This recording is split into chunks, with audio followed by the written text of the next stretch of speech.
Sepatu merah. Alkisah, pada negeri yang jauh, hiduplah gadis cilik yang manis bernama Karen. Ia tinggal bersama ibunya pada sebuah rumah mungil dan ia adalah anak yang riang. Ia selalu bertanya pada ibunya segala sesuatu yang ingin diketahuinya. Bu, cahaya-cahaya kecil di langit itu apa? Itu adalah bintang, Karen. Tiap orang yang hidup di bumi akhirnya berubah menjadi bintang dan bersinar di langit selamanya.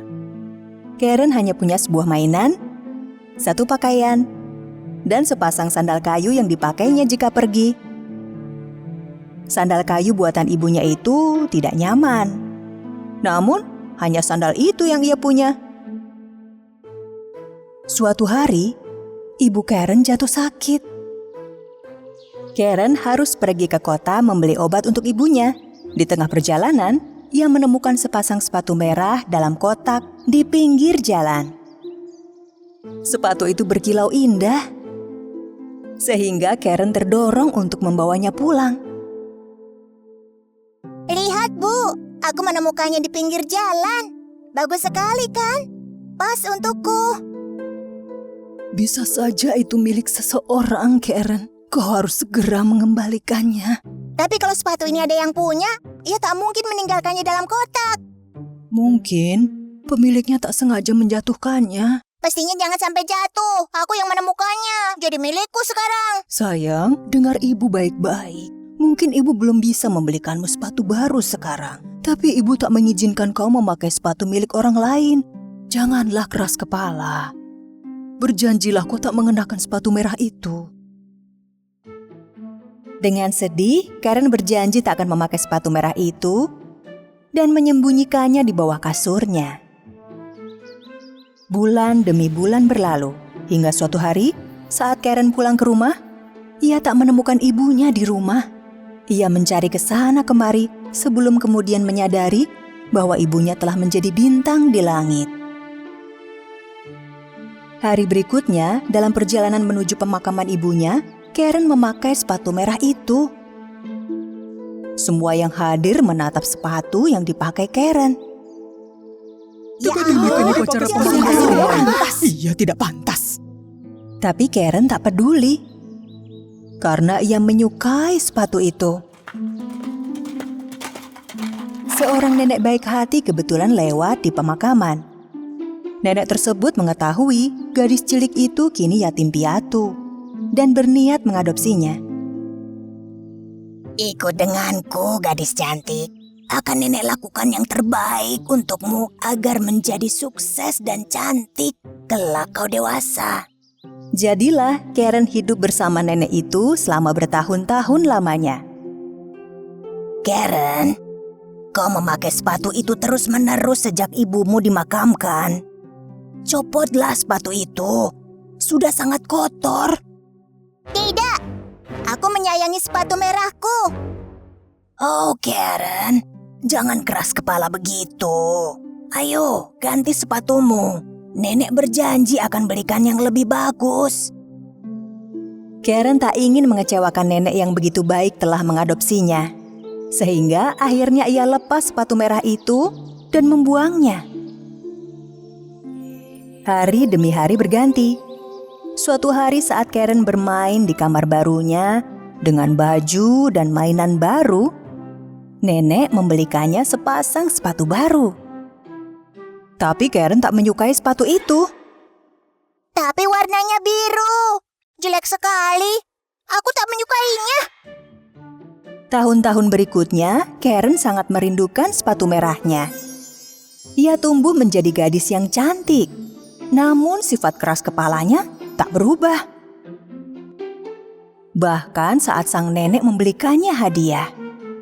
Aku tak mau memakai benda ini. Tapi nenek merajutnya untukmu. Aku tak mau makanan ini. Buatkan aku kentang goreng.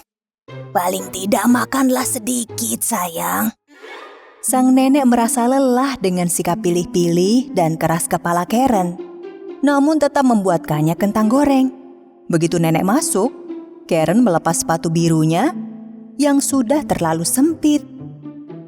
Lihat, Nek. Semua barang milikku kekecilan sekarang. Aku sudah dewasa.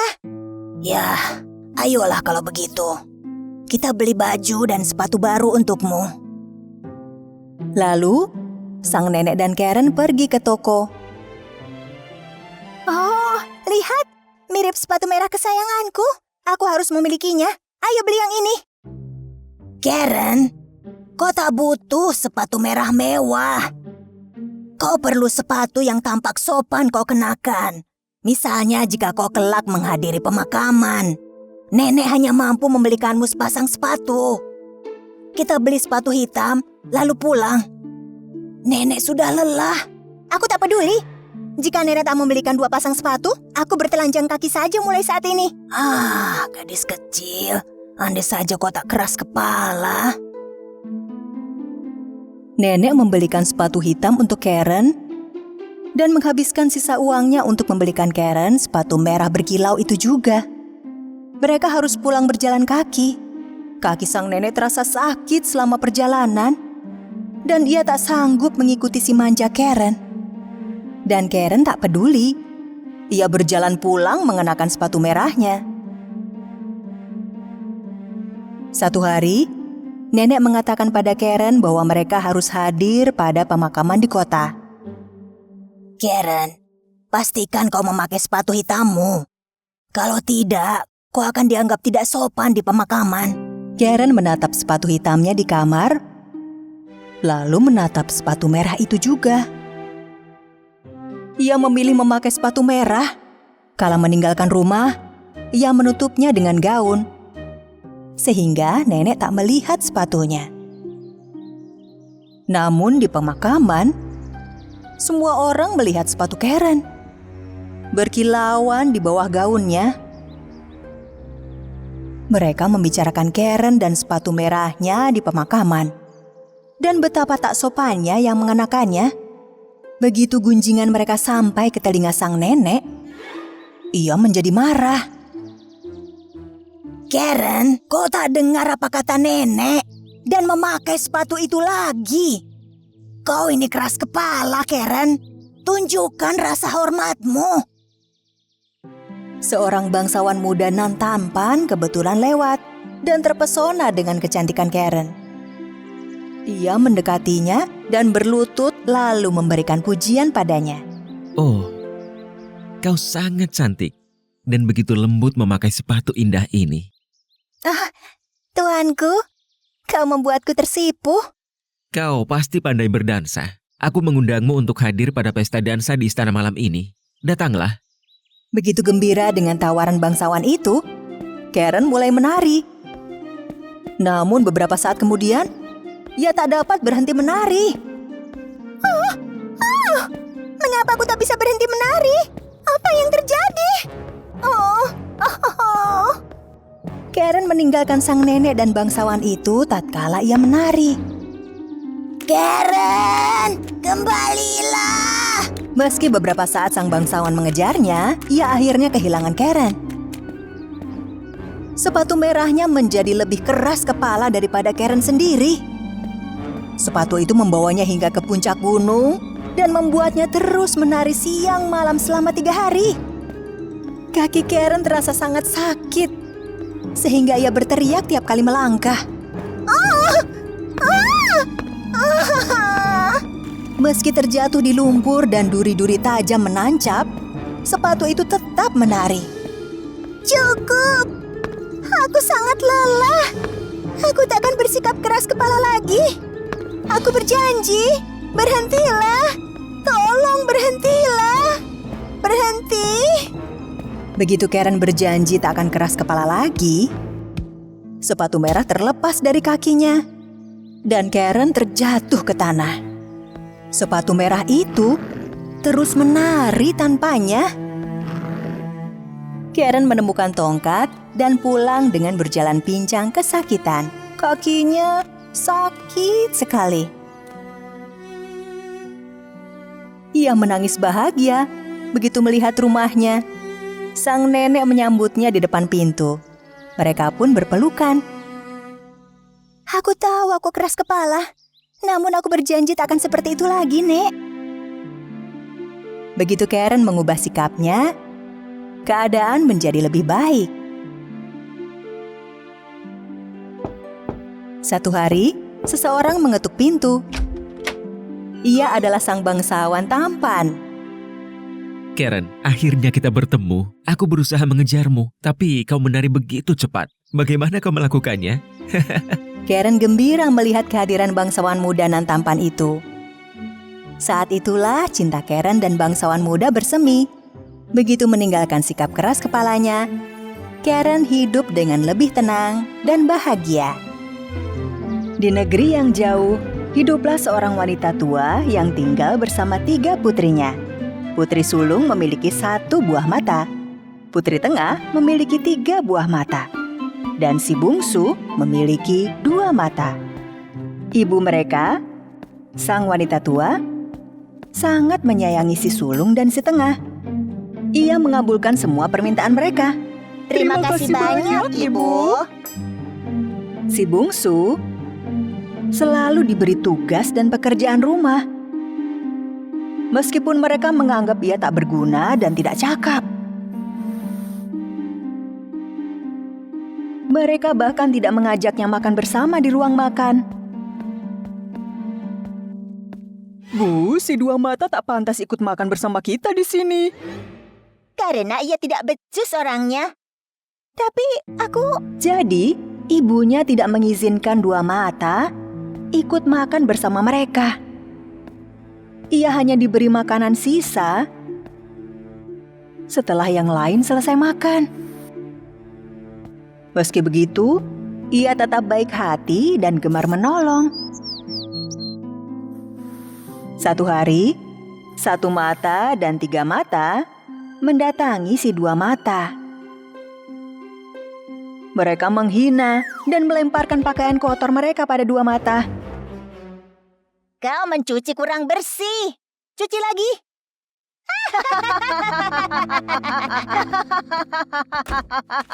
2 mata menangis saat beranjak keluar rumah. Ia menuju sungai untuk mencuci pakaian itu kembali. Mengapa mereka memperlakukanku seperti ini? Aku salah apa pada mereka? Saat 2 mata menangis, seorang peri mendatanginya. Pakaiannya yang bersinar mempesona si 2 mata. Namun, sang peri menyembunyikan wajahnya. Mengapa kau menangis, gadis cantik bermata 2? Karena saya bungsu di rumah. Ibu dan 2 saudari saya menganggap saya tak berguna dan membenci saya. Bahkan saya hanya diberi makanan sisa. Jangan bersedih, gadis cantik. Lihat, aku membawa hadiah untukmu. Ini tongkat ajaib. Jika kau punya permintaan sambil mengayunkan tongkat ini sebanyak 3 kali, maka permintaanmu akan terwujud. Ketika si mata 2 mengajukan permintaan, muncullah sebuah meja makan.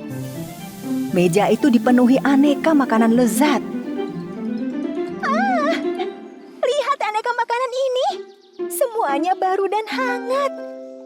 2 mata telah menahan lapar selama berhari-hari, sehingga ia segera menyantap makanan yang ada di atas meja. Begitu kau selesai makan, kau hanya harus mengayunkan tongkat 2 kali, gadis cantik. Ingat, 2 kali saja. Sang peri menghilang tanpa memperlihatkan wajahnya. Gadis mata 2 setelah menikmati santapannya, mengayunkan tongkat 2 kali, dan meja itu pun lenyap. Akhirnya aku kenyang. Aku senang. Tapi harus kusembunyikan tongkat ini dari ibu dan kedua kakakku. Mereka bisa melumatku karena tongkat ini. Gadis mata 2 pulang dan menggunakan tongkat itu sebagai alat bantu jalan. Ia melihat makanan sisa di meja makan, namun ia tak memakannya karena sudah kenyang. Si 2 mata membawa tongkat jalannya dan pergi keluar rumah setiap hari. Ia menuju tepi sungai, mengayunkan tongkat, lalu makan sepuasnya.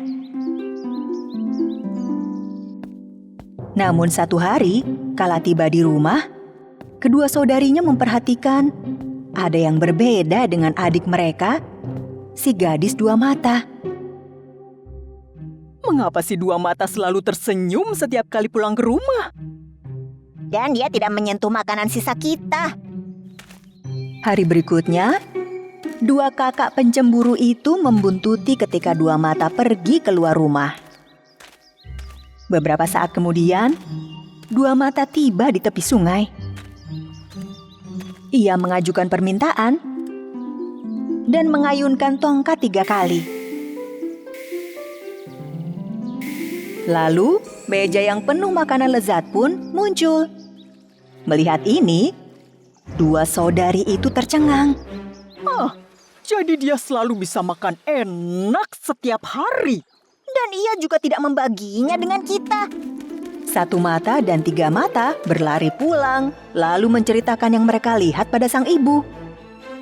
Sang ibu terkejut dengan apa yang didengarnya, dan ia menjadi murka. Yang lain bersembunyi sebelum dua mata pulang. Begitu memasuki rumah, sang ibu mendatanginya. Lalu merebut tongkat ajaib itu dan mematahkannya menjadi 2 bagian. Tidak, mengapa ibu melakukannya? Kau bersenang-senang menikmati makanan lezat, sementara kami kelaparan di rumah. Tak ada makanan lagi untukmu di rumah ini.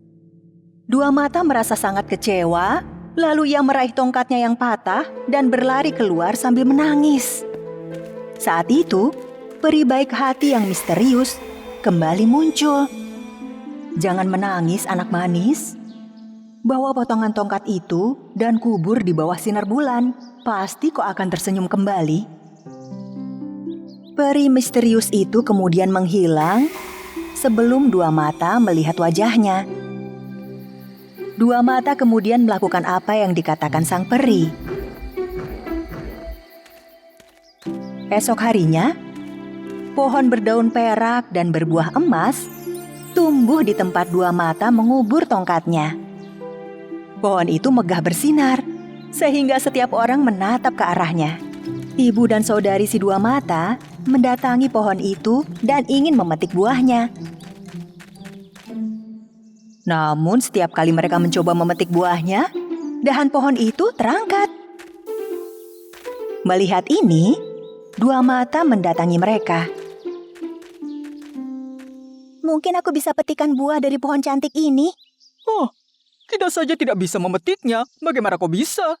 Dua mata mengulurkan tangan ke arah pohon itu. Berilah aku buah dan kegembiraanmu, wahai pohonan berkilau. Mendengar kata-kata baik itu, si pohon menundukkan dahannya di depan dua mata, sehingga ia dengan mudah bisa mengambil buahnya. Dua mata ingin membagi buah itu untuk ibu dan saudari-saudarinya. Namun mereka sudah terbakar api cemburu. Alah, aku juga bisa melakukannya. Lihat, beri aku buah dan kegembiraanmu, pohon berkilau. Beri aku buah dan kegembiraanmu, pohon berkilau. Namun si pohon tidak menanggapi apa yang diucapkan satu mata dan tiga mata. Kenapa pohon itu cuma mau dengar kata-kata si dua mata? Saat itu, kesatria tampan muncul dengan mengendarai kudanya. Pergi dari sini dua mata, sembunyi di balik semak. Jangan permalukan kami dengan keegoisanmu. Dua mata yang malang menurut, lalu bersembunyi di balik semak dengan membawa serta buah itu. Ketika satria mendekati pohon berdaun perak berbuah emas itu, ia menatap dengan takjub. Wow, jika pemilik pohon ajaib ini memberiku dahan peraknya, aku akan membuatnya menjadi orang paling berbahagia di dunia. Kamilah pemilik pohon ini, tuanku. Aku bisa memberi Anda dahan peraknya. Satu mata dan tiga mata melompat-lompat untuk mencabut dahannya. Namun, sia-sia. Mereka bahkan tak mampu menyentuh selai daunnya. Kalian mengatakan bahwa pohon ini milik kalian. Lalu, mengapa kalian tak mampu memetik satu buah darinya? Dua mata ingin menampakkan diri dan membagi buah itu dengan satria. Namun ia takut pada ibu dan saudarinya, sehingga ia diam di tempat dan mulai menangis. Lalu, peri misterius itu kembali datang. Gadis dua mata cantik, ambil daun pohon itu dan letakkan di hatimu. Lalu, hadapi kesatria tanpa rasa takut. Gadis dua mata melakukan apa yang dikatakan peri, dan baju usangnya berganti menjadi gaun indah berkilau. Ia segera meninggalkan semak tempatnya bersembunyi dan menemui ksatria sambil membawa buah pohon itu. Sang ksatria takjub dengan kecantikan dua mata dan tak mampu mengalihkan pandangan darinya. Hamba bisa memberi Anda dahan perak beserta buah emas, tuanku. Aku akan membuatmu menjadi wanita paling berbahagia di dunia. Gadis bermata cantik, maukah kau menikah denganku? Dua mata segera menerima lamaran sang ksatria. Lalu mereka berpelukan. Melihat ini, ibu dan dua saudarinya meminta maaf pada dua mata. Kami pikir kau tidak cakap karena kau lebih muda dari kami. Ternyata kau memiliki pikiran bersih dan hati yang baik. Maafkan kami, adikku. Dua mata memaafkan dua saudari dan ibunya. Pohon perak ini milik kalian sekarang. Kalian bisa memetik buahnya sebanyak kalian mau. Setelah kata-kata indah itu terucap, peri misterius datang kembali dari puncak pohon berdaun perak, lalu menunjukkan wajah untuk pertama kalinya. Dua mata merasa takjub melihat peri itu memiliki 3 mata. Lalu menyadari bahwa orang baik hanya memerlukan hati yang baik. Tak peduli seperti apa wajah mereka. Lalu, dua mata dan ksatria pun menaiki kuda mereka pergi menuju kebahagiaan nan abadi.